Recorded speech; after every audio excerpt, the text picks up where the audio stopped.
Assalamualaikum warahmatullahi wabarakatuh.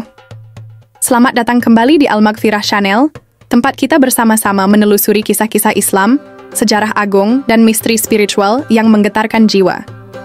Pada video kali ini, kita akan mengupas sebuah topik yang sangat menarik dan mengundang decak kagum dunia. Ilmuwan Barat kaget, penemuan bukti sains dalam Al-Quran yang baru terungkap. Saudaraku, apakah Anda tahu bahwa ada ayat-ayat dalam Al-Quran yang mengandung penjelasan ilmiah yang baru bisa dibuktikan di abad 20 dan 21? Ya, mukjizat Al-Quran bukan hanya dari keindahan bahasanya, tapi juga dari isinya yang mampu melampaui zaman. Banyak ilmuwan dari dunia barat yang awalnya skeptis, justru berbalik kagum dan bahkan mengakui kebenaran Al-Quran. Dalam video ini, kita akan mengupas beberapa fakta sains yang tercantum dalam Al-Quran, lalu membandingkannya dengan temuan ilmiah modern. Kita juga akan menyimak reaksi dan kesaksian dari para ilmuwan barat yang akhirnya menyadari bahwa ada kekuatan yang luar biasa dalam kitab suci umat Islam. Jangan lupa untuk like, share, komen, dan subscribe agar channel ini bisa terus berkembang dan menyebarkan cahaya ilmu Islam ke seluruh penjuru dunia. Siapkan hati dan pikiran Anda, karena apa yang akan Anda dengar akan mengguncang persepsi Anda tentang hubungan antara agama dan ilmu pengetahuan. Salah satu teori paling terkenal dalam kosmologi modern adalah teori Big Bang, yaitu ledakan besar yang menjadi awal dari penciptaan alam semesta. Ilmuwan baru menemukan teori ini secara serius di abad ke-20. Tapi tahukah Anda bahwa Al-Quran sudah mengisyaratkan hal ini jauh sebelum teori tersebut muncul?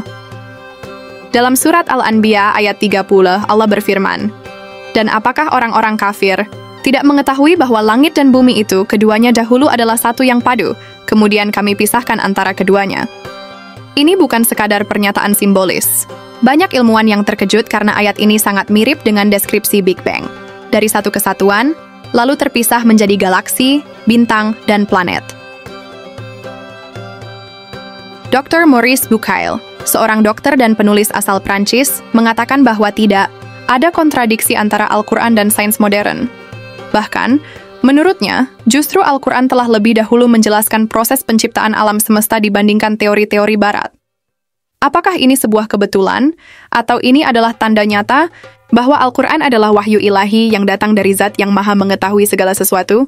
Temuan ilmiah modern tentang proses pembentukan embrio manusia baru dapat dirinci dengan jelas pada abad ke-20 melalui alat-alat canggih dan observasi mikroskopis. Namun, Al-Quran telah menjelaskan proses ini dalam surat Al-Mu'minun ayat 12-14 dengan sangat detail. Dalam ayat tersebut disebutkan bahwa manusia diciptakan dari saripati tanah, kemudian menjadi air mani yang ditempatkan di tempat yang kokoh, rahim, lalu menjadi segumpal darah, alaqah, lalu menjadi segumpal daging, mudghah, dan seterusnya hingga menjadi manusia. Profesor Keith L. Moore, salah satu ahli embriologi terkemuka di dunia, menyatakan bahwa penjelasan dalam Al-Quran sangat sesuai dengan temuan ilmiah modern. Ia bahkan mengatakan bahwa hal itu mustahil diketahui manusia pada abad ke-7, kecuali melalui wahyu. Bagaimana mungkin Rasulullah yang tidak bisa membaca dan menulis, hidup di tengah padang pasir, bisa memiliki pengetahuan setepat itu, kecuali jika itu adalah wahyu dari Allah Ta'ala?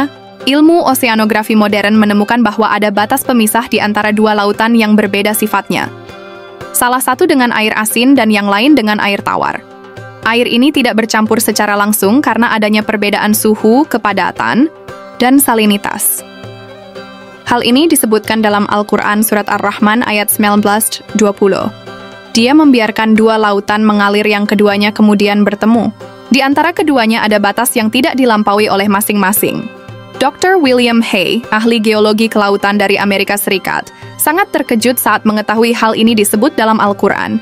Ia menyatakan bahwa ini adalah fakta ilmiah yang tidak bisa diketahui manusia pada abad ke-7. Lagi-lagi, fakta ilmiah ini menunjukkan bahwa Al-Quran bukanlah buatan manusia, melainkan datang dari Sang Pencipta lautan dan seluruh isinya. Pertama, kita diajarkan untuk tidak meremehkan. Al-Quran hanya sebagai kitab ritual. Ia adalah petunjuk hidup, panduan ilmu, dan bukti keagungan Allah. Kedua, sebagai umat Islam, kita seharusnya lebih dulu mengeksplorasi ilmu pengetahuan dari perspektif Al-Quran. Ketiga, fenomena ilmuwan barat yang kagum bahkan masuk Islam karena Al-Quran seharusnya menjadi motivasi bagi kita untuk lebih mencintai dan mendalami isi kandungan Al-Quran. Jangan sampai kita kalah semangat dengan mereka yang baru mengenal Islam. Keempat, ini mengajarkan kita bahwa tidak ada pertentangan antara agama dan sains jika keduanya dipahami dengan hati yang jernih dan niat yang benar. Justru, sains semakin memperkuat keimanan kita.